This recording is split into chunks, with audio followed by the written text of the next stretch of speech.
Varicose veins కి సరైన చికిత్స కోసం సంప్రదించండి ఎవిస్ హాస్పిటల్. ఎవిస్ హాస్పిటల్ సమర్పించు లీగల్ అడ్వైస్ కార్యక్రమానికి స్వాగతం. నాతో పాటు లాయర్ వెంకటేశ్వరి గారు, అలానే ఫ్యామిలీ కౌన్సిలర్ కృష్ణకుమారి గారు ఉన్నారు. నమస్తే అమ్మా. నమస్తే. నమస్తే అమ్మా. అమ్మ, పిల్లలు పెళ్లి కాకముందు అది కూడా తెలిసి తెలియక ఏయో చిన్న తప్పులు చేయటం, దాన్ని కప్పిపుచ్చుకోవటానికి లేకపోతే జరిగింది తప్పు అని తెలుసుకొని అది బయట ప్రపంచానికి తెలియకుండా ఉండటం కోసం మరో తప్పు చేయటం, ఇలా ఒకదాని మీద ఒకటి చేసుకుంటూ వెళ్ళిపోయిన తర్వాత ఏం చెయ్యాలో తెలియక దిక్కుతోచని పరిస్థితుల్లో ఎటు వెళ్ళాలో అర్థం కాక చాలామంది ఆడపిల్లలమ్మ చాలా ఇబ్బందులు పడుతూ ఉన్నారు. అలాంటి ఒక అమ్మాయి, సంధ్య అనే అమ్మాయి, ఈరోజు మనతో పాటు స్టూడియోలో వచ్చి కూర్చుని. ఇలాంటి ఇష్యూనే తన జీవితంలో కూడా జరిగింది. తనకి ఏం చేయాలో పాలుపోవడం లేదు, ముందుకు వెళ్ళాలా వెనక్కి రావాలా ఏది చెప్పుకోలేని పరిస్థితి. సో మన అడ్వైస్ కావాలి, మీ ఇద్దరు అడ్వైస్ కావాలని చెప్పేసి స్టూడియోకి వచ్చిందమ్మా. ఒకసారి అమ్మాయితో మాట్లాడి మీరు ఎంతవరకు అంటే సలహా కానీ సూచన కానీ మీ వైపు నుంచి ఇచ్చే ప్రయత్నం చేద్దాం. తప్పకుండా, ఎందుకంటే తప్పుని రియలైజ్ అయ్యి మా జీవితాన్ని సెట్ చేయండి అనేటటువంటి వారికి తప్పకుండా మనం వీఆర్ ఆల్వేస్ దేర్. అటువంటి వాళ్ళని ప్రొటెక్ట్ చేస్తాము, వాళ్ళ ఫ్యూచర్ని కూడా ప్రొటెక్ట్ చేస్తాం. సంధ్య, చెప్పమ్మా మీ సమస్య ఏంటో చెప్తే మేడం వాళ్ళతో క్లియర్గా ఉన్నది ఉన్నట్టు చెప్పండి. సంధ్య. నమస్తే మేడం. నమస్తే మేడం. నమస్తే అమ్మా. మేడం, నా పేరు సంధ్య. మాది నిజామాబాద్ ప్రాపర్ మేడం. మా అమ్మ నాన్న వ్యవసాయం చేసుకుంటూ ఉంటారు. పెళ్ళై 1.5 years అయింది మేడం. పాప కూడా ఉంది. నేను సాఫ్ట్వేర్ ఇంజనీర్గా పనిచేసేదాన్ని ముందు, ఇప్పుడు ఏం పని చేయట్లేదు మేడం. Okay okay. మా ఆయన కూడా సాఫ్ట్వేర్ ఇంజనీర్. ఎందుకు మీ ఆయన మానేయమన్నాడా ఏంటి? పాప డెలివరీ టైంలో నేను లీవ్ తీసుకున్నాను. తర్వాత కొన్ని ఇయర్స్ ఇంట్లోనే ఉండు, పర్లేదు అని చెప్పాడు మా ఆయన. సో చాలా బాగా చూసుకుంటాడు, చాలా రెస్పెక్ట్ఫుల్గా ఉంటాడు. అరే ఎంత బాగుంది లైఫ్. ఏంటి సమస్య ఏంటమ్మా మరి? మ్యామ్, ఒక 6 months బ్యాక్ వరకు అంతా బాగుంది మేడం. మా ఆయన చాలా బాగా చూసుకుంటాడు, నా పాప చాలా సంతోషంగా ఉండేదాన్ని. కానీ ఒక రీసెంట్గా పెళ్ళి కాకముందు ఒక అతన్ని ప్రేమించాను అనమాట. ఆ అబ్బాయి నాకు మళ్ళీ కాల్ చేయడం స్టార్ట్ చేశాడు. మళ్ళీ కలుద్దామని, ఇంకా అప్పుడప్పుడు డబ్బులు అడుగుతున్నాడు. ఇప్పుడు అతను డబ్బులు అడిగేంత చనువు ఉందా అమ్మ మీ ఇద్దరికి? అసలు ఎక్కడ పరిచయం నీకు అతను? మ్యామ్, నా డిగ్రీ కంప్లీట్ అయిన వెంటనే నేను హైదరాబాద్కి ఒక కంప్యూటర్ కోర్స్ కోసం వచ్చానమాట. అప్పుడే కొంచెం డబ్బులు సరిపోక ఒక పార్ట్ టైం జాబ్ కూడా చేశాను. ఆ పార్ట్ టైం జాబ్లో కాల్ సెంటర్లో టీమ్ లీడ్ మేడం కిరణ్ అనేసి కలిసి పనిచేయడంతో మేము కొంచెం క్లోజ్ అయ్యామన్నమాట. అలా అతను ప్రపోజ్ చేస్తే నేను ఒప్పుకున్నాను. అప్పుడు చాలా మంచిగా అనిపించి ఒప్పుకున్నాను. అంటే అతను ఏ విషయంలో ఒప్పుకున్నారు? అతని ప్రేమనా? ప్రేమ మటుకే ఆగిందా? పెళ్లి దాకా వెళ్ళిందా? అది అంటే పెళ్లి కూడా చేసుకుందాం. లేదు, ఐఎమ్ నాట్ పెళ్లి మటుకు నేను రాలేదు. Okay okay. మీరు ఫర్దర్ వెళ్ళారంటే ఏమైనా ఫిజికల్ రిలేషన్షిప్ పెట్టుకున్నారా? అవును మేడం, కొంచెం కొంతవరకు ఉండే. ఇద్దరు ఇష్టపడ్డామని చెప్తున్నారు. మరి ఇంకా సమస్య ఏంటమ్మా మరి?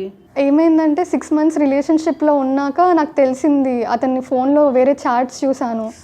చాలా మంది అమ్మాయిలతో ఫ్లర్ట్ చేస్తున్నాడు, మల్టిపుల్ రిలేషన్షిప్స్ ఉన్నాయి. అంటే మీరు రిలేషన్షిప్లో ఉన్నప్పుడు పెళ్లి చేసుకోవాలని ఆలోచనలో ఉండినారా? మీరు ఏమన్నా చెప్పారా? ప్రపోజల్ పెట్టారా అతనికి? ఆ అబ్బాయి చేసుకుంటా అన్నాడు, నేను కూడా. అతను చేసుకుంటా అన్నాడు. అవునండి. మీకు కూడా ఇంట్రెస్ట్ ఉంది. సో మీ మ్యారేజ్ చేసుకుంటారో అని ఆలోచన ఉంది కాబట్టి మీరు ఫిజికల్ రిలేషన్షిప్ లోకి ఎంటర్ అయ్యారు. అవును. అంతేనా? అవును. ఎస్. మరి తెలిసినప్పుడు నిలదీసావమ్మా నువ్వు? అవును మేడం, నిలదీశాను. ఏమన్నాడు అప్పుడు? అతను అవన్నీ ఊరికే చేస్తున్నాను, నువ్వే సీరియస్ అని చెప్తే. అంటే టైం పాస్ కి కొంతమంది, సీరియస్ గా కొంతమంది అంటనా? అంతేగమ్మా. మరి ఇది కరెక్ట్ కాదని అనలేదా మీరు? అన్నాను మేడం, కరెక్ట్ కాదు, ఇంకా నేను ఈ రిలేషన్షిప్ లో ఉండలేను అని చెప్పేసి కొంచెం దూరం అయిపోయాను. ఏదైనా నువ్వు గాయపడ్డావు, నేను ఇంత నమ్మాను కదా ఇతన్ని, ఇతను ఇలా చేశాడు, రేపైనా చేయడని నమ్మకం ఏంటి అనే ఒక భయంతో ఉన్నావు నువ్వు. అవును. మరి ఈ మాట చెప్పావా? నువ్వు మారుతావని నాకేంటి గ్యారంటీ, నేను అందుకే నాకు నమ్మకం లేదు, వదిలేస్తున్నాను, అసలు ఇంక నీకు నాకు సెట్ కాదు అనేమన్నా మాట్లాడారా మీరు? అంటే చెప్పాను మేడం, ఇంకా నేను నా వల్ల కాదు ఇంకా ఉండడం, ఎందుకంటే ఒక్కసారి చేస్తే మళ్ళీ మళ్ళీ అవ్వదు అని గ్యారంటీ ఏంటి అని చెప్పేసి నేను జాబ్ కూడా మానేసి నా ఊరికి వెళ్ళిపోయాను. అప్పుడు తర్వాత వేరే జాబ్ లో జాయిన్ అయ్యాను. నువ్వంటే నీ ఇష్టం నాకు, నేను ఇంకా ఇట్లా చేయను అన్నప్పుడు మరి నువ్వేం ఆలోచించావు? అలా చేయను అది ఇది అని బతిమలాడాడు మ్యామ్. అయితే సరే, ఒక బెనిఫిట్ ఆఫ్ డౌట్ లాగా నేను కూడా సరే చూద్దాం మారాడేమో నాతోనే ఉంటాడేమో అని ఒకసారి ఛాన్స్ ఇచ్చాను మేడం. కొన్ని రోజులు ఉన్నాను. అది తప్పు కదమ్మా. Second time, first time you have been deceived కదా. అవును. అసలు నిజం చెప్పాలంటే ఒకసారి రెండోసారి అన్నది ఉండదు. నువ్వు చేసిన పనికి అసలు మొదటిసారే తప్పు, నేరం. నిజం చెప్పాలంటే మొదటిసారి పెళ్లి కాకుండా ప్రేమించడం తప్పు కాదు, కానీ ఆ ప్రేమ లోతుకెళ్ళి శారీరక సంబంధం పెట్టుకోవడం అన్నది తప్పు. అతను తప్పుడు వాడు, తప్పుడు మనిషి అని తెలిసిన తర్వాత వదిలేయాలనుకున్నావు చూడు, అది కరెక్ట్. దాన్ని రెక్టిఫికేషన్ అంటారు. కానీ మళ్ళీ రెండోసారి మళ్ళీ అదే తప్పుని రిపీట్ చేసేటటువంటి అవకాశం ఇవ్వడం, అతనికి అవకాశం ఇచ్చావు, నువ్వు కూడా ఆ తప్పుని చేసావు. అట్లా కాదు మేడం, ఎవరికైనా ఒక రెండో అవకాశం ఉండాలి. తప్పును సరిదిద్దుకుంటాను అన్నప్పుడు అవకాశం ఇవ్వాలి. అంటే మేడం ఒక అడ్వకేట్ గా చెప్తున్నారు, కాదనట్లేదు, కానీ చట్ట ప్రకారం ఇక్కడ నేను అడ్వకేట్ గా మాట్లాడట్లేదు. ఒక మామూలు మనిషిగా నేనేం చెప్తున్నానంటే, ఓకే, పెళ్లి చేసుకొని ఒక భర్త తప్పు చేస్తే ఆ తప్పుని క్షమించి అవకాశం ఇవ్వడం ఒప్పుకుంటాం. అవును. కానీ పెళ్లి కాకుండా నువ్వు ఒక పరాయి మగవాడితో శారీరక సంబంధం పెట్టుకొని ఒక అవకాశం ఇవ్వాలి అని అనుకోవడం అది తప్పుడు ఆలోచన అన్నది నా అభిప్రాయం. ఇప్పుడు ఒక తప్పు చూసి కాదనుకుంటే ఇంకొక మనిషిలో ఇంకొక తప్పు కనిపిస్తుంది, అలా ఇంకొక మనిషిలో ఇంకొక తప్పు కనిపిస్తుంది. మాట్లాడేమో ఆడపిల్ల కదా, అలా సహజంగా ఆలోచించిందేమో. అంటే ఇప్పుడు అటువంటి మనుషులు మారుతారు అనే ఆలోచన కానీ సమాజంలో ఉంటే సంధ్య లాంటి వాళ్ళు ఇక్కడ వచ్చి కూర్చొని మీరు చెప్పేది 100% కరెక్టే. కానీ నేను కూడా కృష్ణకుమారి గారితో ఈ విషయాన్ని కొంచెం ఏకీభవిస్తాను. ఎందుకంటే ఒక అవకాశం ఇవ్వాలి, ఇద్దాము అని తను అనుకుంది. బట్ ట్విస్ట్ ఏం జరిగింది అనేది చూడాలి. నువ్వేమంటావు? అవును మేడం, ఆ టైంలో నాకు నమ్మబుద్ధి అయింది ఆ అబ్బాయిని. అంటే అంతలా బతిమలాడాడు. ఆ టైంలో తప్పు అని కూడా అనిపించలేదు నాకు. ఇప్పుడు అనిపిస్తుంది అమ్మా? అవును మ్యామ్, చాలా అనిపిస్తుంది. తర్వాత ఏం జరిగిందమ్మా? అలా అవకాశం ఇచ్చాక కూడా నాకు తర్వాత కూడా ఇంకొక అమ్మాయితో ఉన్నాడు అని తెలిసింది. అందుకని ఇంకా నేను దూరం అయిపోయాను. ఆ జాబ్ కూడా మానేసి మా ఊరికి వచ్చేసాను. ఇంటికి వెళ్ళిన తర్వాత ఏం చేశారమ్మా? ఇంటికి వెళ్ళాక కొన్ని రోజులు జాబ్కి ప్రిపేర్ అయ్యి ఇంకో జాబ్ చూసుకున్నాను మేడం, సాఫ్ట్వేర్ ఇంజనీర్. తర్వాత మా ఇంట్లో వాళ్ళు చూసిన సంబంధంని పెళ్లి చేసుకున్నాను. మరి ఆ పెళ్లి చేసుకునే ముందు నీ పాస్ట్ అతనికి చెప్పాలి అని అనిపించలేదా? అంటే ఏమైనా కొంచెమన్నా నీ మనసులో అనిపించిందా, చెప్పాలా వద్దా, చెప్తే ఏమవుతుందో, చెప్పకపోతే ఏమవుతుందో, తర్వాత తెలిస్తే ఎలా, ఇట్లాంటి ఆలోచనలు ఏమైనా వచ్చాయా మీకు? ఆలోచనలు వచ్చాయి, కానీ మాకు అంత అవకాశం రాలేదండి. అంటే అంత చెప్పే అవకాశం రాలా. ప్లస్ చెప్పినా కూడా ఏమనుకుంటారు, ఎలా తీసుకుంటారో. ఓకే. తర్వాత ఏమైందమ్మా? తర్వాత ఒక 6 months బ్యాక్ నాకు మళ్ళీ కాల్ చేశాడు మేడం, కిరణ్ అనే. కాల్ చేసేసి కలవాలి, మీ ఆయనకు నేను ఫోటోలు పంపిస్తాను కలవకపోతే, అప్పుడప్పుడు డబ్బులు అడగడం, ఇవన్నీ స్టార్ట్ చేశాడు మేడం. మరి అప్పుడు మీ రెస్పాన్స్ ఏంటి? ఏమన్నా అన్నారా అతన్ని? చెప్పాను మేడం, ఇప్పుడు నా లైఫ్ వేరే, నీ లైఫ్ వేరే, ఇది కరెక్ట్ కాదు అని చాలానే గట్టిగానే చెప్పారు. కాకపోతే మా ఆయనకు చెప్తాను, నా పాత ఫొటోస్ అవన్నీ పంపిస్తాను అని బెదిరిస్తున్నాడు. మా ఆయన నన్ను చాలా ప్రేమిస్తున్నాడు. ఇవన్నీ తెలిస్తే ఎలా తీసుకుంటారో తెలీదు. మరి డబ్బులు అట్లా అడిగినప్పుడు ఏమన్నా పంపించారా మీరు? అవును మ్యామ్, 2 సార్లు పంపించాను నేను డబ్బులు. ఏమో అతను ఫోన్ చేస్తున్నాడు అంటున్నావు కదా, ఎలా మాట్లాడుతూ ఉన్నాడు అతను ఫోన్ చేసినప్పుడు? మ్యామ్ నార్మల్గానే మాట్లాడేవాడు స్టార్టింగ్లో, ఎలా ఉన్నావు, ఏం నడుస్తుంది అవన్నీ. కాకపోతే మెల్లిమెల్లిగా నేను తప్పు చేశానని చెప్పాడు. ఒకరోజు సారీ చెప్పాడు. సంధ్య, కిరణ్ యొక్క పర్సనాలిటీ, ఆయన మెంటాలిటీ మీకు తెలుసు. ఆయన ఉమనైజర్ అని తెలిసి కూడా ఆయన ఫోన్ని, అంటే మీ ఫ్యామిలీ లైఫ్ చక్కగా సాగుతున్న టైంలో మళ్ళీ ఆయన ఫోన్ని ఎంటర్టైన్ చేయడం మీరు మళ్ళీ ఇంకొక తప్పిదం చేశారేమో అని నేను అనుకుంటున్నాను. అవును మేడం, నేను చేసిన తప్పే, కానీ ఆయన నార్మల్ ఫ్రెండ్ లాగా మాట్లాడాడు. నార్మల్ క్యాజువల్ కాన్వర్జేషన్ ఉందనేసి నేను సర్లే అని ఉన్నాను. తర్వాత మళ్ళీ కూడా నమ్మిందమ్మా తను. ఉట్టి ఫ్రెండ్గా ఉందామంటేనే నేను సరే అని నార్మల్గా మాట్లాడాను మేడం. అంటే ఆయన కూడా నార్మల్గానే మాట్లాడా? Starting problem. What is the problem then? ఆయన నార్మల్గా ఫ్రెండ్లీగా మీతో మాట్లాడితే ఇక ప్రాబ్లం ఏం లేదు కదా. అయితే ఎవరు హాస్పిటల్లో ఉన్నారు, ప్లీజ్ నాకు డబ్బు కావాలి, ఫ్రెండ్గా అడిగితే నేను ఇచ్చాను మేడం. ఎలా ఇచ్చారు?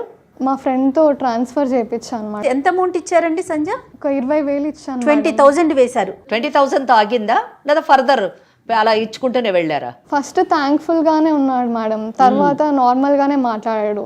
తర్వాత మళ్ళీ డబ్బులు కావాలంటే నా దగ్గర లేవు, ఉన్నది ఇచ్చాను కానీ ఇంకా హెల్ప్ చేయలేను, నాకు కూడా ఖర్చులు ఉన్నాయని చెప్పాను.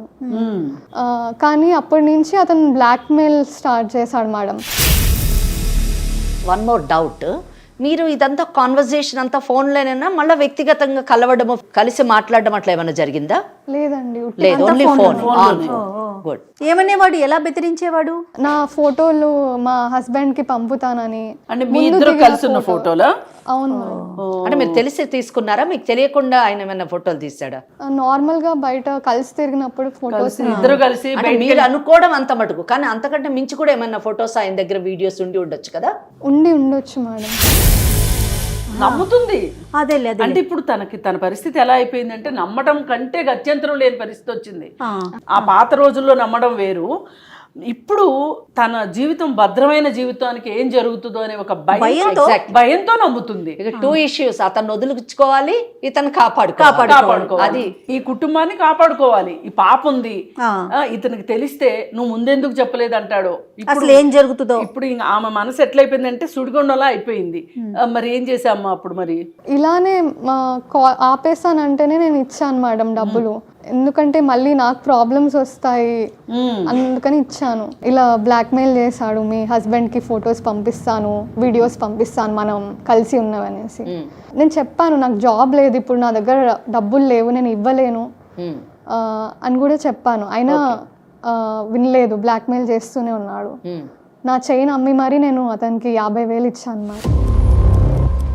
సో 20 + 50 మేడం, 70,000 రూపీస్ ఇచ్చింది. ఆమెకు జాబ్ లేదు. ఏదైనా హస్బెండ్ అంటే ఆమె ఇంట్లో ఆమె దొంగలాగా మారిపోయింది పరిస్థితి. ఎంత దారుణం అసలు. సరే, మరి ఆ తర్వాత ఏమన్నా ఆపాడా? కొన్ని రోజులు ఆపాడు మేడం, తర్వాత మళ్ళీ కాల్ చేయడం స్టార్ట్ చేశాడు. నిన్ను మిస్ అవుతున్నాను, నేను అన్ని మానేశాను, మన ఇద్దరమే కలిసి ఉందామని. అంటే నిన్ను వచ్చేయమంటున్నాడు పెళ్లిలో నుంచి బయటికి. ఇంత దుర్మార్గుండమ్మా నువ్వు నమ్మావు. ఇప్పుడు ఆడపిల్లలు ఒక్కటే కాదమ్మా, ఇవాళ ఇక్కడ దాకా రాగలిగింది సంధ్య, రాని వాళ్ళు ఎంత కుమిలిపోతున్నారో చూస్తూ ఉంటే. ఇప్పుడు వీళ్ళు ఇంట్లో వాళ్ళేమో వీళ్ళని చదివిస్తున్నారు, అంటే మేము చదువుకోలేదు కాబట్టి మా పిల్లలు చదువుకోవాలి, మాకులాగా కష్టాలు పడకూడదు అని వాళ్ళ శక్తికి మించి సిటీల్లో పెట్టి చదివిస్తుంటే, వీళ్ళు ఇక్కడికి వచ్చి చదువు ద్వారా జీవితం సెటిల్ అవ్వాలని తల్లిదండ్రులు కోరుకుంటే, వీళ్ళు ప్రేమ ద్వారా పెళ్లి ద్వారా సెటిల్ అవ్వాలని వీళ్ళు అనుకుంటున్నారు. అలా వేసి తప్పటడుగులు వేసి, నిజంగా ఇవి తప్పటడుగులే, ఇంకేం దీనికి రెండో మాటే లేదు. సరే, అతన్ని ఇష్టపడింది, అతను ఎలాంటి వాడో తెలిసిన తర్వాత అతనికి ఇంకొక అవకాశం ఇచ్చింది. సరే, మనం మనుషులు అన్న తర్వాత అవకాశాలు ఇవ్వాలి కాబట్టి ఇచ్చాము, కాదు అనుకుంది, వచ్చేసింది, పెళ్లి చేసుకుంది. పెళ్ళి అయిన తర్వాత కూడా ఇప్పుడు గతం ఇట్లా పాపంలాగా వెంటాడుతుందని పాపం అనుకుని ఉండదు. చాలా మందికి ఇదే జరుగుతుంది. అందుకే అసలు ఆడపిల్లలని చాలా మంది చదివించమని చెప్తున్నారు. త్వరగా పెళ్లిళ్ళు చేసి వీళ్ళని వదిలించేసుకోవాలనుకుంటున్నారు. మీరు గమనించారో లేదో, ఆ అమ్మాయి కూర్చున్న విధానం చూడండి, ఆమె బాడీ లాంగ్వేజ్ బట్టి మనకు అర్థమవుతుంది ఆమె చాలా భయంలోనుంది, చాలా ఫియర్ లో ఉంది. ఇలా కూర్చొని ఉంది అంటే చాలా ఫియర్ లో ఉంది. ఎందుకు ఆ అమ్మాయి ఫియర్ లో ఉండాలి? ఆ అమ్మాయి చదువుకున్నటువంటి అమ్మాయి, ఆ అమ్మాయి ఆర్థికంగా నిలదొక్కునే పరిస్థితిలో ఉన్నటువంటి అమ్మాయి, మంచి భర్త ఉన్నారు, మంచి బిడ్డ ఉన్నది, మంచి కుటుంబం ఉన్నది. కానీ ముందు తాను చేసినటువంటిది ఒక చిన్న తప్పుడు తొందరపాటు ఇక్కడ దాకా వచ్చావు, నువ్వేం కావాలనుకుంటున్నావు? మేడం, ఆపేస్తా అంటేనే నేను డబ్బులు ఇచ్చాను, ఇంకా నాకు ఆ అబ్బాయి వద్దు, నేను చాలా సంతోషంగా ఉన్నాను మా హస్బెండ్తో, పాప నా హస్బెండ్ ఇవే నా లోకం, ఇప్పుడు నాకు ఇంకేవి వద్దు. అతనికి కూడా చెప్పడానికి ట్రై చేశాను, మనం ఇంకా మర్చిపోదాం, నన్ను కాంటాక్ట్ చేయొద్దు ప్లీజ్, నా లైఫ్ ఇప్పుడు వేరే, నేను ఉంటాను, నువ్వు నన్ను మర్చిపోయి నీ లైఫ్ నువ్వు చూసుకో అని చెప్పాను. అయినా కూడా మళ్ళీ కాల్ చేసి నేను మిస్ అవుతున్నాను, కలవాలి ఒకసారి మనం ఇద్దరం, అది ఇది అని మాట్లాడుతున్నాడు. నాకు నీ ఫ్రెండ్షిప్ వద్దు, ఏమొద్దు అని చెప్పినా కూడా పదే మెసేజ్లు, కాల్స్. మా ఆయన కూడా ఎవరు కాల్ అని ఒకసారి అడిగాడు.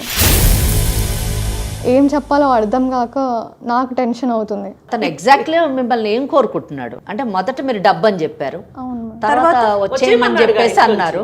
నాకేం అర్థం కావట్లే మేడం ఏం చేయాలో. నేను నంబర్స్ బ్లాక్ చేసినా కూడా అతని కొత్త నంబర్ కూడా ఎక్కడి నుంచో తీసుకొని కాల్ చేస్తున్నాడు. కాల్స్ చేసి ఏమంటున్నాడు? డబ్బులది అయిపోయింది, Next నువ్వు ఏమంటాడు? రమ్మని అన్నాడు.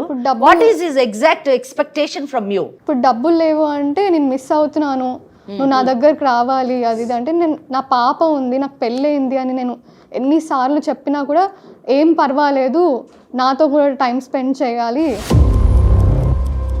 ఇంత దాకా వచ్చాక మీరు మీకేం అర్థమైందో అది చెప్పండి. అతని ఇంటెన్షన్ ఏంటో తెలిస్తే మేము అతనితోటి ఎట్లా డీల్ చేయాలో మేము ఆలోచిస్తాం. అతన్నైతే వదిలే ప్రసక్తి లేదు. మీరు ఇక్కడ దాకా వచ్చి మీరు ఇంత బాధ చెప్పుకున్నాక మేము మాట్లాడతాము, అతనికి ఏం చేయాలో మేము అది చేస్తాము. భయపడొద్దాం అసలు. తెలియదు మ్యామ్, అతను మా ఇంట్లోకి రావాలి, నాతో కూడా టైం స్పెండ్ చేయి, పాపను వదిలేసిరా అలా కాల్స్ చేసి పాపను వదిలేసి రమ్మంటున్నాడు. అవును. మరి అప్పుడు అనలేదమ్మా ఇంత దుర్మార్గుడువా నువ్వు అని? నేను తిట్టాను, బతిమలాడాను, అన్నీ చేశాను మ్యామ్. అయినా కూడా మళ్ళీ మళ్ళీ పదే పదే కాల్ చేస్తున్నాడు. మా హస్బెండ్కి తెలిస్తే బాగుండదు, ఆయన ఎలా తీసుకుంటాడో తెలియదు, తట్టుకోలేడు, ఆయననే చనిపోతాడు, నన్నైనా చంపేస్తాడు అని చెప్పినా కూడా వినట్లేదు. మళ్ళీ మళ్ళీ నాకు కాల్ చేసి ఇలా నాకు అంత అయోమయంగా ఉంది మ్యామ్. నాకు చాలా మెంటల్ టార్చర్. మాట్లాడాలనుకుంటున్నాడా స్పెండ్ చేయడం అంటే, లేదా అగైన్ మళ్ళీ ముందులాగా ఫిజికల్ రిలేషన్షిప్ ఎక్స్పెక్ట్ చేస్తా తను అంటే ఓపెన్ గా చెప్పలేకపోతుందేమో కాదమ్మా. నువ్వు ఓపెన్ గా చెప్తే దాన్ని బట్టి లీగల్ గా ఎలాంటి పాయింట్స్ ఉంటాయి అనేది చెప్పాలని. నువ్వు భయపడద్దు, నీకు కంప్లీట్ ప్రొటెక్షన్ లభిస్తుంది. మేము అతను ఏం చెయ్యాలో అది చేస్తాము. కనుక నువ్వు చెప్పదలుచుకున్నది నిర్భయంగా చెప్పు. ఈ విషయం ఎవరికి, మీ భర్తకు కూడా తెలిసేటటువంటి అవకాశం లేదు, మా మధ్యనే ఉంటుంది. మీరు అసలు ఏం జరిగిందో, అతను ఏం ఎక్స్పెక్ట్ చేస్తున్నాడో మేడం అన్నట్టు అతని ఇంటెన్షన్ ఏంటో చెప్పండి. అవును మేడం, అతను నన్ను ఫిజికల్గానే బెనిఫిట్స్ కావాలి అది ఇది అని మెసేజ్లో ఫోన్లో చేస్తున్నాడు.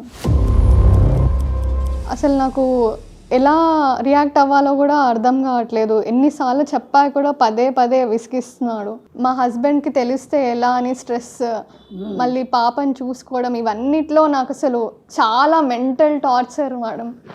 అసలు నేను భరించలేకపోతున్నా, చనిపోవాలన్న సూసైడల్ థాట్స్ కూడా.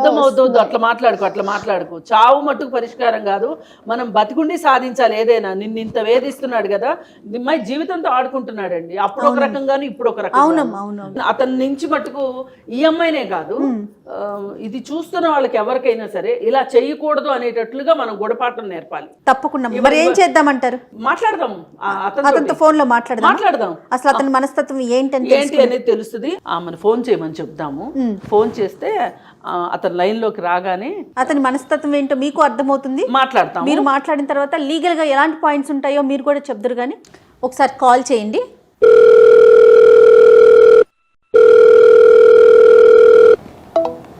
ఏం చేయట్లేదు మేడం. ఏంటై ఉంటుందంటారమ్మా? అంటే ఈమె దగ్గర నుంచి కాల్ ఎక్స్పెక్ట్ చేసి ఉండడు అతను, అందుకని లిఫ్ట్ చేయట్లేదు. కానీ ఇలాంటి వాళ్ళు ఏం చేస్తారంటే కొంచెం ఆలోచించుకుని వాళ్ళే చేస్తారు. చూడండి, ఫోన్ కాస్త ఆలోచించుకుంటాడు, ఏం మాట్లాడాలని ప్రిపేర్ అయ్యి. ఎందుకంటే ఈ అమ్మాయిని ఎట్లయినా దారికి తెచ్చుకోవాలనే ఉద్దేశంలో ఉన్నాడు అతను. ఈ అమ్మాయి కాపురం పోయిద్ది, ఈ అమ్మాయి ఏమవుతుందో, మధ్యలో నలిగిపోతుంది, ఇట్లాంటి ఉద్దేశాలు ఏమి ఉండవండి ఇలాంటి వాళ్ళకి. వాళ్ళకి కావాల్సింది ఏంటి, ఆ అమ్మాయిని సాధించాలి అంతే. ఇది ఒక సాడిస్టిక్ ప్లెజర్ అంతే. కాదమ్మా, డబ్బులు ఇస్తా ఉందనుకోండి, అప్పుడు తన దాకా రాడంటారా? అలా ఉంటుందా మనస్తత్వం?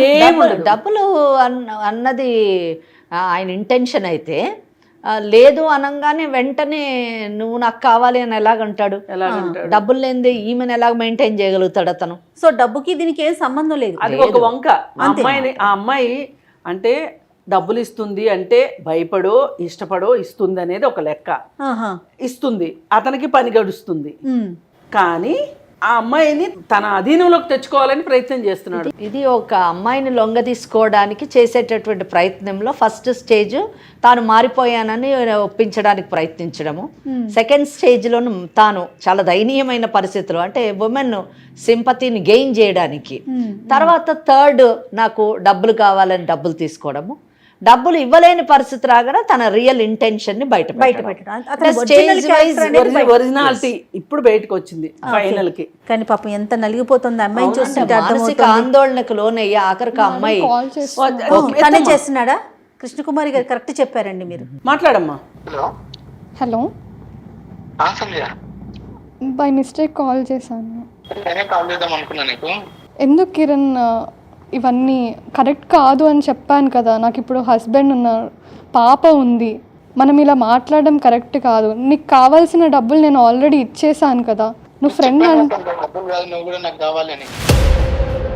ఫ్రెండ్గా ఉందామంటేనే నేను మాట్లాడడం స్టార్ట్ చేశాను, లేకపోతే నేను అసలు నీతో మాట్లాడేదాన్ని కూడా కాదు. ఫ్రెండ్ అనుకున్నాం కానీ నాకు నీతో ఉండాలనిపిస్తుంది, నేను వదిలేయాలనిపిస్తలేదు. మళ్ళీ మళ్ళీ ఎందుకు కాల్ చేస్తున్నావు కిరణ్? నేను చెప్పాను కదా ఇది కరెక్ట్ కాదు. నాకు ఇప్పుడు పాప ఉంది, మా హస్బెండ్ ఉన్నాడు, నాది వేరే లైఫ్ ఇప్పుడు. అది కాదు సంధ్య, ఇంతకు ముందు ఉన్నావు కదా, ఇప్పుడు ఉండడానికి ఏం ప్రాబ్లం అయింది నీకు? అప్పుడు నాకు పెళ్ళి కాలేదు కిరణ్. పెళ్ళి అయితే పెళ్లి కాకపోతే అప్పుడు ఉన్నావు కదా. అవును, కానీ మనం రిలేషన్షిప్ అయిపోయి చాలా ఇయర్స్ అయింది. నేను మూవ్ ఆన్ అయ్యి నేను పెళ్ళి కూడా చేసుకున్నాను. అలా నువ్వెలా అనుకుంటావు మూవ్ ఆన్ అయినావని? నువ్వు వేరే వాళ్ళతో ఉన్నావని నేను రిలేషన్షిప్ ఆపేశాను కదా. అవును, నువ్వు అలా చెప్పినందుకు అట్లా ఇట్లా నువ్వు అలా అనుకుంటున్నావు అని చెప్పి నేను వాళ్ళ దగ్గర మాట్లాడడం కూడా లేదు, అసలు మాట్లాడడం కూడా ఆపేసిన. అవును, కానీ నాకు ఇప్పుడు పెళ్ళి అయింది. పెళ్ళి అయితే వదిలేసి పాపను వదిలేసేసి రా. ఎందుకు కిరణ్ ఇలా చేస్తున్నావు? ఇదంతా తప్పు కదా. తప్పెందుకు అవుతుంది? లవ్ చేసుకున్నాం కదా. అదే అప్పుడు ఎట్లా అనుకుంటావు? నువ్వు లవ్ చేసినావు కదా, నువ్వు లవ్ చేసినందుకే వాళ్ళందరిని వదిలేసి నీ దగ్గర ఉన్నా కదా నేను. లేదు కిరణ్, నీకు అప్పుడు కూడా ఛాన్స్ ఇచ్చాను, కానీ నువ్వు మళ్ళీ కూడా వెళ్ళావు. అలానే నేను అన్ని వదిలేసి నేను వాళ్ళందరిని వదిలేసిన, వాళ్ళ దగ్గర మా టచ్ లో కూడా లేను. కాదు కిరణ్, ఇప్పుడు నాకు పెళ్ళయింది, నాకు ఒక పాప ఉంది, నాది ఇప్పుడు నాకు కుటుంబం ఉంది. ఇప్పుడు లవ్ చేసినావు కదా, నన్ను లవ్ చేసినప్పుడు అవన్నీ వదిలేసుకొని రావాలి. నువ్వు నాకు చెప్పకుండా వెళ్ళిపోయినావు కదా, జాబ్ మానేసినావు చెప్పకుండా, నెంబర్ చేంజ్ చేసుకున్నావు. లేదు కిరణ్, నేను నా హస్బెండ్ని లవ్ చేస్తున్నాను, ఇప్పుడు నిన్ను లవ్ చేయట్లేదు నేను. అట్లా ఎట్లా అంటావు? నువ్వు లవ్ చేసి కూడా చేయలే అని ఎట్లా అనుకుంటావు? లేదు కిరణ్, ఇప్పుడు అంతా వేరే, అప్పుడు వేరే. ప్లీజ్ నువ్వు కూడా ఎవరినైనా చూసుకొని పెళ్లి చేసుకో, నన్ను హింసించకేలా. లేదు సంధ్య, నువ్వు నాకు కావాలి, నా దగ్గర ప్రూఫ్లు కూడా ఉన్నాయి. ఇది కరెక్ట్ కాదు కిరణ్, ఇలా నన్ను పదే పదే రోజు కాల్స్ చేసి నాకు సూసైడల్ థాట్స్ కూడా వస్తున్నాయి దీనివల్ల. నాకు బతకాలని లేదు, నువ్వు ప్లీజ్ ఇలా టార్చర్ చేయడం ఆపేయాలి. మనం కలిసి ఉన్నాం, దాని దగ్గర కలిసినప్పుడు మంచిగా ఉన్నావు కదా. అది ఎప్పటి విషయం కిరణ్, మళ్ళీ మళ్ళీ ఎందుకు ఇప్పుడు గుర్తు చేస్తున్నావు? కాల్ చేస్తాను నేను. నాకు ఇష్టం లేదు కిరణ్ నీతో ఉండడం ఇప్పుడు. ఇష్టం లేదని నువ్వు ఎట్లా అంటావు? నేను బరాబర్ కాల్ చేస్తాను, నన్ను లవ్ చేసినావు, కలిసి ఉండాలి. ఇప్పుడు మీ హస్బెండ్ వదిలేస్తావు, మీ పాపను వదిలేస్తావు, మీ మమ్మీ డాడీని వదిలేస్తావు, నాకు తెలియదు. నువ్వు కావాలి. నేను అలా చెయ్యలేను కిరణ్, నన్ను ఏమనుకుంటున్నావు అసలు? ఏమనుకుంటున్నావు? ఇలా ఎలా మాట్లాడుతున్నావు నువ్వు అసలు? నీకు కూడా అక్క ఉంది కదా, మీ అక్క ఇలా చేస్తే ఎలా ఉంటది? అక్క అవన్నీ కాదు సంధ్య, నువ్వు లవ్ చేసినప్పుడు నువ్వు చెప్పాలి, ప్రతి ఒక్కటి చెప్పి ఇట్లా నేను వదిలేస్తున్నాను, ఇట్లా పెళ్లి చేసుకుంటాను చెప్పాలి. నువ్వు చెప్పినావా నాకు? అప్పుడు ఇంకా నీకు ఛాన్స్ ఇచ్చాక కూడా నువ్వు అలా చేసే వరకు నేను అన్ని వదిలేసుకొని నా ఊరికి వెళ్ళిపోయాను. అవును సంధ్య, నువ్వు ఊరికి వెళ్ళిపోయింది నాకు చెప్పాలి కదా, జాబ్ మానేస్తున్నా చెప్పలేదు. ఇప్పుడు ఏమంటాడు అడుగు? నన్ను వదిలేస్తున్నా అని చెప్పలేవు. ఇప్పుడు ఏం చేయమంటున్నావు నువ్వు? నా దగ్గర రావాలి. భర్తని పాపని వదిలి ఎక్కడికి రాను, ప్లీజ్ నన్ను టార్చర్ చేయడం ఆపే. నిన్ను అస్సలు వదులుకోలేను నేను. ఇప్పుడు నువ్వు వస్తావా రావా? నేను రాలేను, ప్లీజ్ నువ్వు కూడా ఎవరినైనా చూసుకొని పెళ్లి చేసుకొని సెటిల్ అవ్వు. ఇప్పుడు నువ్వు ఒకవేళ రానంటే నా దగ్గర ఉన్న వీడియోలు ఫోటోలు మీ ఆయనకు పంపిస్తా. ఇంకా అమ్మాయి ఎంతసేపు చెప్పినా ఇంకా అదే మాట అమ్మా, ఒకసారి మీరు మాట్లాడండి. నేను మాట్లాడతాను. ఇదిగో కిరణ్, ఇప్పుడు ఆమెతో మాట్లాడిందంతా మేము వింటున్నామమ్మా. మేము ఇక్కడ సుమన్ టీవీ నుంచి మాట్లాడుతున్నాము. మా దగ్గరకు వచ్చింది. ఎవరు అంటే నువ్వు కూడా వస్తావా? మరి అడ్రస్ చెప్తాము. నేను సుమన్ టీవీ నుంచి మాట్లాడుతున్నాను. ఆ అమ్మాయితో మాట్లాడినట్లు కాదు మాతో మాట్లాడడం అంటే. ఏంటి తమాషాగా ఉందా? పెళ్ళికి ముందు ఏదో జరిగింది, అప్పుడు జరిగింది తప్పు ఖచ్చితంగా. ఆ అమ్మాయిని నువ్వు ఇంకా వేరే వేరే ఫ్రెండ్స్ నువ్వు ఉంటే కూడా ఈ అమ్మాయిని ఫ్రెండ్షిప్ పేరుతోటి పెళ్లి చేసుకుంటానని చెప్పి ఆ అమ్మాయితోటి ఫిజికల్ రిలేషన్ పెట్టుకొని మళ్ళీ నీకు వేరే వేరే ఫ్రెండ్స్ ఉన్నారని ఆ అమ్మాయి అభ్యంతరం చెప్తే మానేశానని చెప్పి నేను మారిపోయాను. లవ్వేనమ్మా, ఎంతమందితో లవ్ చేస్తావు? నీ హృదయం అంత విశాలమా? ఎంతమందిని ప్రేమిస్తావు నువ్వు? నా ఇష్టం అది. నీ ఇష్టమా? సరే, అందుకే కదా నీ ఇష్టమే అని నీ ఇష్టానికి నిన్ను వదిలేసి ఆ అమ్మాయి దారి అమ్మాయి చూసుకుంది. చూడు, నీలాంటి వాడితో కష్టము అని చెప్పి ఒక అవకాశం ఇచ్చి కూడా అమ్మాయి ఇంకా నువ్వు మారవు అని అర్థం చేసుకుని వెళ్ళిపోయింది. ఆ అమ్మాయి జీవితంలో ఆమె ఒకసారి చెప్పింది కదా, నాకు చెప్పలేదండి ఆమె అసలు. నాకు కాదు, నీకు ఇలా 10 మందితో స్నేహాలు ఉంటే నాకు కుదరదు, నాకు నచ్చదు అని చెప్పింది కదా ఆమె. చెప్తే నువ్వేమన్నావు? ఆమె నాతో చెప్పింది, నేను నీ దగ్గరనే ఉంటా, నీతోనే ఉంటా అని మాట్లాడింది. మాకు మొత్తం చెప్పింది. ఒకసారి నువ్వు కావాలంటే గుర్తు చేసుకో. నువ్వు ఇలా 10 మందితో స్నేహాలు చేస్తానంటే కుదరదు, నీకు వాళ్ళు కావాలో నేను కావాలో తేల్చుకోమని అన్నది. అప్పుడు నువ్వు ఆమెకేం మాట ఇచ్చావు? నువ్వే నా స్వప్న సుందరివి, నిన్నే పెళ్లి చేసుకుంటాను, నీతోనే ఉంటాను, నీకోసం నేను మారుతున్నాను అని చెప్పి అమ్మాయికి అబద్ధాలు చెప్పి ఆ అమ్మాయితో రిలేషన్. అవునండి, నేను ఆమె తప్పు కూడా ఇస్తున్నా, ఆమె కోసమే నేను అన్ని వదిలేశాను. లేదమ్మా, నువ్వు వదలలేదు. వదిలితే అసలు ఆ అమ్మాయికి ఆ నమ్మకం నువ్వు ఇచ్చుంటే గనక, ఆ ధైర్యాన్ని నువ్వు ఇచ్చుంటే రెండో పెళ్లి అమ్మాయి ఇంకో పెళ్ళే చేసుకునేది కాదు. ఇంకో పెళ్లి ఆమె జాబ్ మానేసినట్టు నాకు చెప్పలేదు. కాదు, నువ్వు మాట దాటాయికు. తన సంధ్య దగ్గర మాట్లాడినట్లు కాదు మా దగ్గర మాట్లాడడం. నువ్వు ఇచ్చిన మాట తప్పావు కాబట్టి ఇంకా నువ్వు మారవు, నీ కుక్కతో ఒక వంకర అని అమ్మాయి వెళ్ళిపోయిన తర్వాత ఒకసారి జాబ్ మానేసి ఇంటికి వెళ్ళింది. కిరణ్, ఇంకొక మేడం ఉన్నారు, అడ్వకేట్ మేడము. నీకు ఎందుకంటే నేను శుతిమెత్తగా చెప్తుంటే నీకు అర్థం కావట్లేదు. నువ్వు కటకటాలకు వెనక్కి వెళ్ళడం ఖాయం. మేడం చెప్తారు, మాట్లాడు. నా పేరు వెంకటేశ్వరి, అడ్వకేట్. నేను అడిగేటటువంటి ప్రశ్నలకి సమాధానం చెప్పు. నీకు ఒక విషయం తెలుసా? ఈ దేశానికి ఒక చట్టం ఉందన్న సంగతి తెలుసా నీకు? తెలుసు కదా, వెరీ గుడ్. రెండోది, నేను ఎన్ని తిరుగుళ్ళన్నా తిరుగుతాను, కానీ నువ్వు నన్నే పెళ్లి చేసుకోవాలి అనేటటువంటి అగ్రిమెంట్ మీ ఇద్దరి మధ్యన ఏమన్నా ఉందా? అటువంటి సాక్ష్యం ఏమన్నా ఉందా? లేదు కదా. ఎస్, రెండోది అయిపోయింది. ఇప్పుడు ఆ అమ్మాయి పెళ్లి చేసుకుంది, ఒక భర్త, ఒక బిడ్డ, మంచి కాపురం చేస్తూ ఉంటే నువ్వు నా దగ్గరికి రా అని చెప్పడం నేరం అన్న విషయం అన్నా నీకు తెలుసా? తెలియదు. నువ్వు చేసే పనికి అది తప్పని చెప్పను, నేరానికి ఎటువంటి శిక్ష ఉంటుందో తెలుసా నీకు? నువ్వు అప్పుడు ఇందాక మేడం అడిగినట్టుగా నీది చాలా విశాల హృదయం ఉండొచ్చు, నువ్వు ఎంతమందినైనా ప్రేమించవచ్చు. ఆ పని నువ్వు ఎంతమందినైనా ప్రేమించుకో, నో ప్రాబ్లం. కానీ ఒక పెళ్ళైనటువంటి మహిళని నువ్వు నాకు కావాలి అని అనడం అన్నది నేరం. అది ఈ దేశంలోని నడవదు, ఈ దేశం చట్టం దాన్ని ఆమోదించదు. ఆ తర్వాత కూడా నువ్వు ఇదే ఆలోచనలో కొనసాగావనుకో, మరి నువ్వు ఇక జైల్లోని చూసుకోవాల్సి ఉంటుంది. అర్థమైందా? కనుక మేడంతో మాట్లాడేటప్పుడు జాగ్రత్తగా మాట్లాడు. వితండవాదం చెయ్యొద్దు, ఆర్గ్యుమెంట్ చేయొద్దు. నీకు ఆర్గ్యుమెంట్ చేయడానికి నీ కేసు స్ట్రాంగ్ కేసు కాదు. అర్థమైందా? విను, మేడం ఏం చెప్తారో విను. ఇదిగో చూడు కిరణ్, ఇప్పుడు ఒక మనిషి మంచిగా బతకాలి, బుద్ధిమంతుల్లాగా ఉండాలి అంటే చట్టాలు తెలియక్కర్లా, కనీసము ఇంగిత జ్ఞానం పనిచేయాలి. మనం మనుషులవి, మనమేమి తప్పు నేను చెప్తాను, నువ్వు ఎదురు మాట్లాడకుండా విను. ఏంటంటే ఆమెని ప్రేమించానని చెప్పావు, ఆ అమ్మాయి కూడా నిన్ను ప్రేమించింది. పెళ్లికి ముందు మీరు శారీరక సంబంధంలోకి వెళ్ళారు. అది ఒక రకంగా చూస్తే తప్పు. ఎందుకంటే మాట మీద నిలబడలేని వ్యక్తులు, పనులు గడుపుకొని పక్కకెళ్ళిపోయే మనుషులు చేసే చీప్ టాక్టిక్స్. సరే, ఆ అమ్మాయి గుర్తించి నీకు చాలా ఫ్రెండ్షిప్స్ ఉన్నాయి, ఇలా ఉంటే కుదరదు అని చెప్పి నేను నీకు ఇలా ఉండేటట్లయితే నేను నీకు దక్కను అని కూడా చెప్పింది ఆ అమ్మాయి. అయినా లేదు, మళ్ళీ నువ్వు అలాంటి స్నేహాల్లో ఉంటేనే ఆ అమ్మాయి తట్టుకోలేక పక్కకి వెళ్ళిపోయింది. ఇంకా నిన్ను సమర్థించుకునే పరిస్థితిలో నువ్వు లేవు. నువ్వు తప్పు మీద తప్పు చేస్తూ వెళ్తున్నావు కిరణ్. ఇది మంచిది కాదు. ఇప్పుడైనా తప్పు సరిదిద్దుకోపోతే ఇంకా నిన్ను ఎవ్వరూ రక్షించలేరు, చట్టం అసలు రక్షించదు. డబ్బులు అడిగాడు పాపం, తనకున్నా లేకపోయినా డబ్బులు ఇచ్చింది.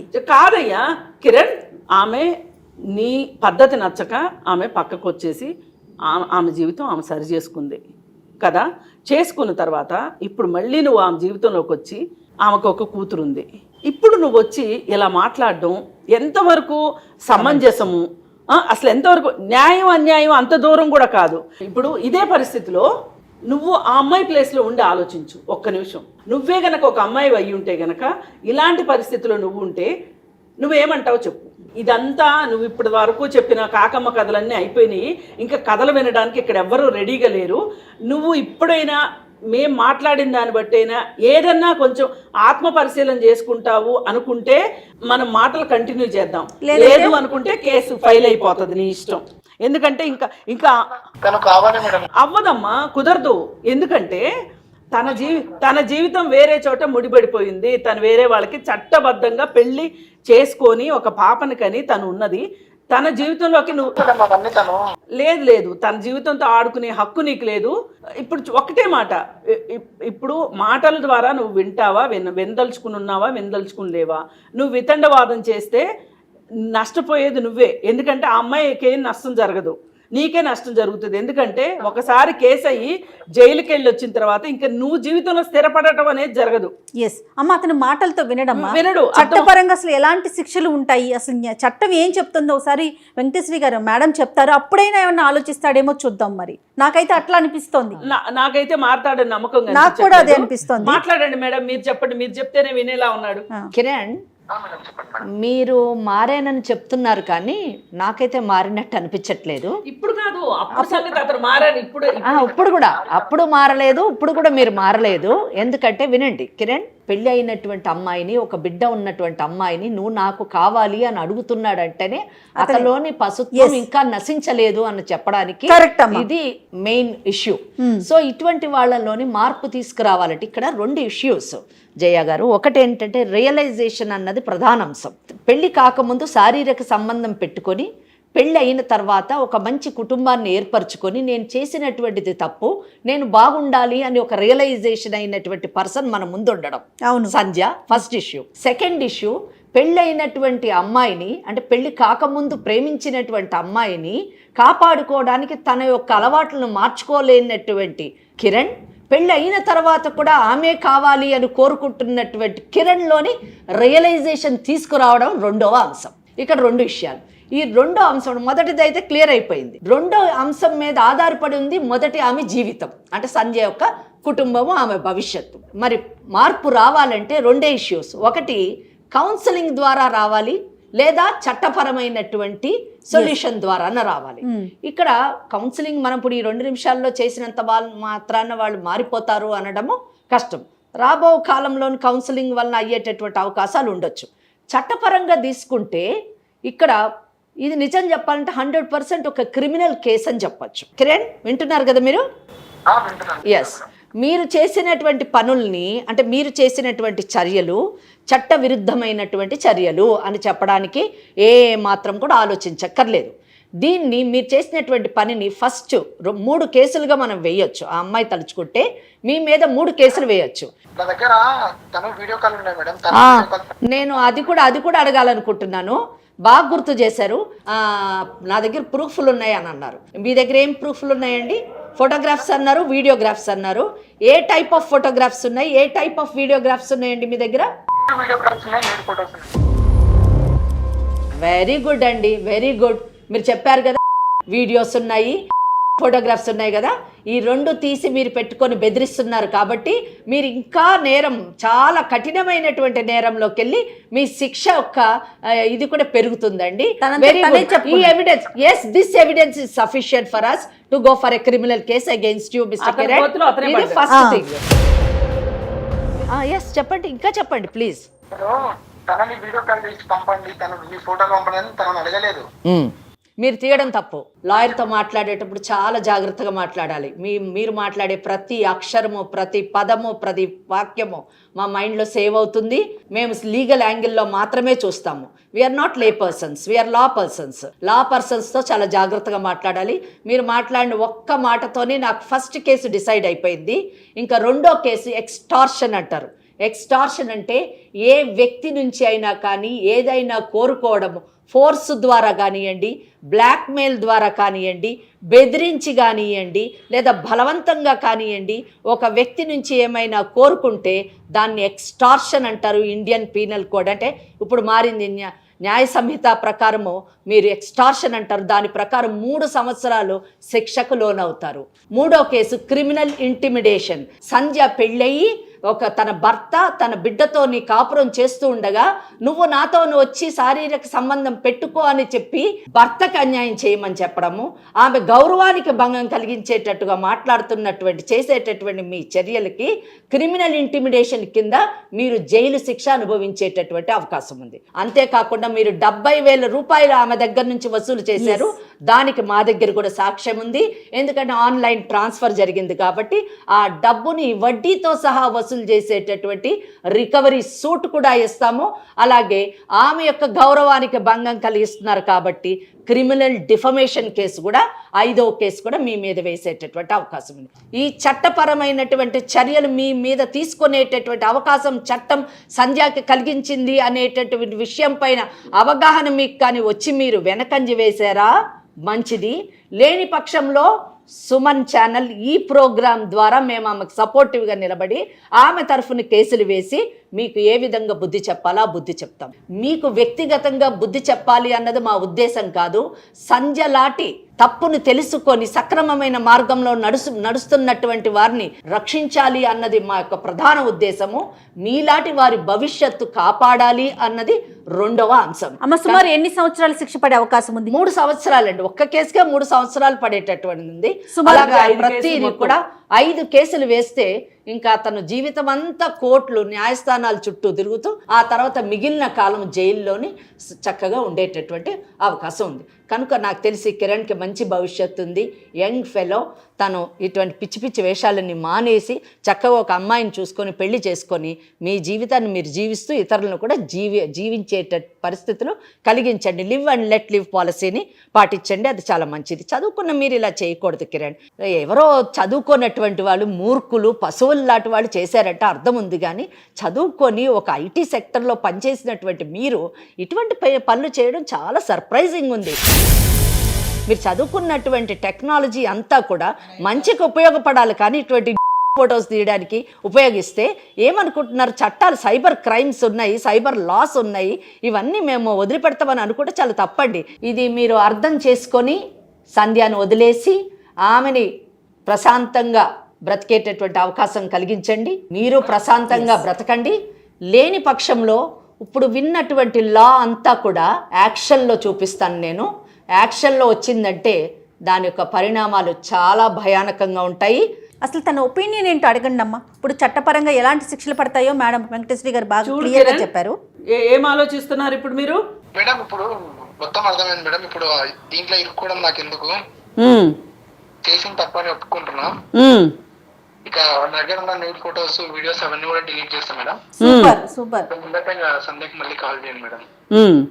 అయితే నాదొక సందేహం కిరణ్, ఇప్పుడు కేసులు అవుతాయి కాబట్టి మారాలి అనుకుంటున్నావా? అవును అవును మేడం. నాది ఇప్పుడు ఫ్యూచర్ ఉంది మేడం, నాకు ఉంది కదా. అవును మేడం. మేడం కేసులు అవన్నీ ఎందుకు మేడం?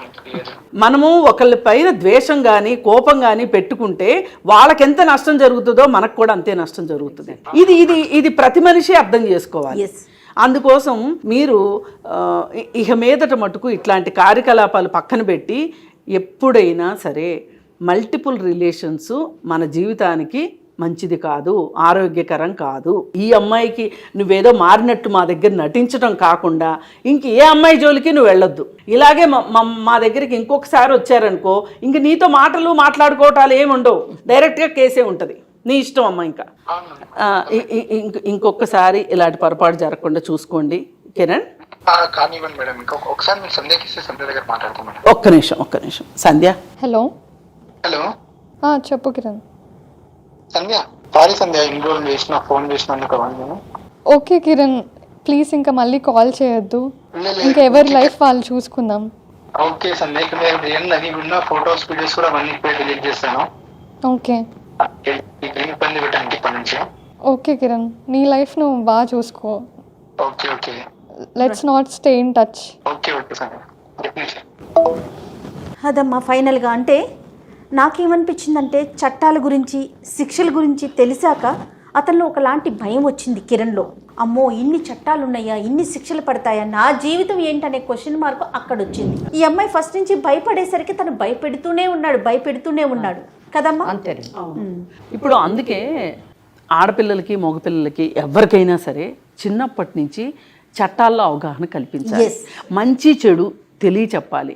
అసలు చట్టం ఏం చెప్తుంది, ఏది నేరం ఏది నేరం కాదు, ఏది మంచి ఏది చెడు, ఇది తెలిస్తే చిన్నప్పటి నుంచి వాళ్ళు ఎవరికి వాళ్ళు అసలు చెడు ఆలోచించకుండా ఉంటారు. ఎగ్జాక్ట్లీ, మీరేం చెప్పారు మేడం అన్న దాంతో నేను ఏకీభవిస్తున్నాను. కానీ దీనికంటే ముందు నేనేమనుకుంటా అంటే prevention is better than cure.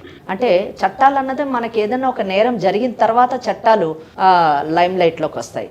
అసలు ఆ నేరం జరగకుండానే మనం ఒక నైతిక విలువలతో కూడినటువంటి జీవన విధానాన్ని పిల్లలకి మనము అలవరిస్తే ఇప్పుడు ఈ కేసు ఎగ్జాంపుల్ ఏంటంటే పెళ్లి కాకముందు, అదే సంధ్య, నువ్వు పెళ్లి కాకముందు చేసినటువంటి ఆ తప్పిదం వల్ల అది కంటిన్యూ అయ్యి నీ ఫ్యామిలీనే రియూన్ చేసేటటువంటి పరిస్థితికి దారితీసింది. నువ్వు మానసిక ఆందోళనకు గురయ్యావు, సూసైడ్ కూడా చేసుకోవాలనేటటువంటి స్థితికి వెళ్ళావు.